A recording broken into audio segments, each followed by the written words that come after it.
اللہ تعالیٰ کی ہر ایک نعمت کے بے شمار فائدے ہیں۔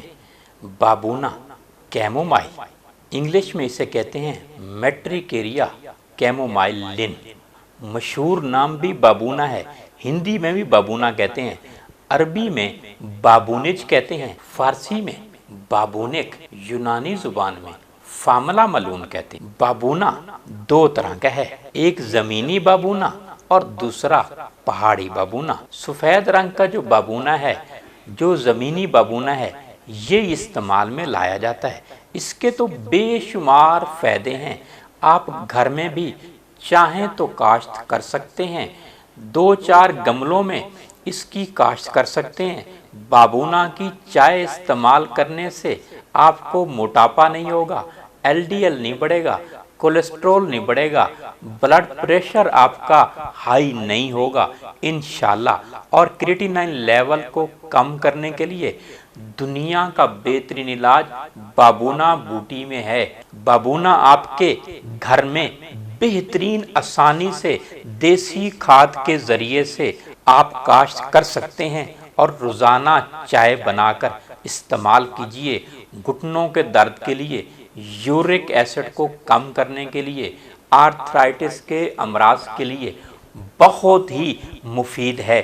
خوشبو بابونا کی سیب کی طرح ہے، مزاج اس کا گرم اور خشک ہے، مقدار جو ہے 1 سے 3 گرام تک استعمال کر سکتے ہیں۔ آنکھوں میں پانی اس کا نکال کر اس کے ڈراپس بھی استعمال کر سکتے ہیں، آنکھوں کے امراض کے لیے بہت ہی مفید ہے۔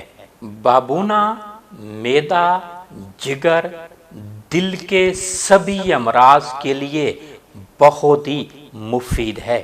بابونا بوٹی کا عرق جو ہے ورموں کے لیے، سوجن کے لیے، اندرونی سوجن یا بیرونی سوجن دونوں ہی کے لیے بہت ہی مفید ہے۔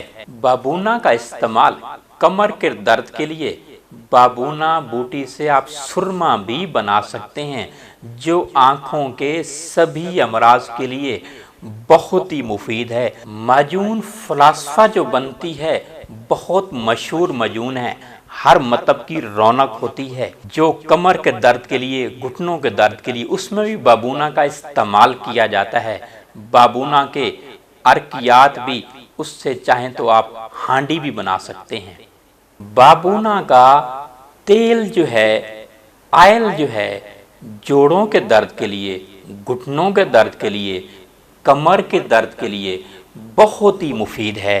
بیرونی طور پر استعمال کر سکتے ہیں، اندرونی طور پر بھی چاہیں تو آپ استعمال کر سکتے ہیں، دودھ میں ڈال کر یا چائے میں ڈال کر۔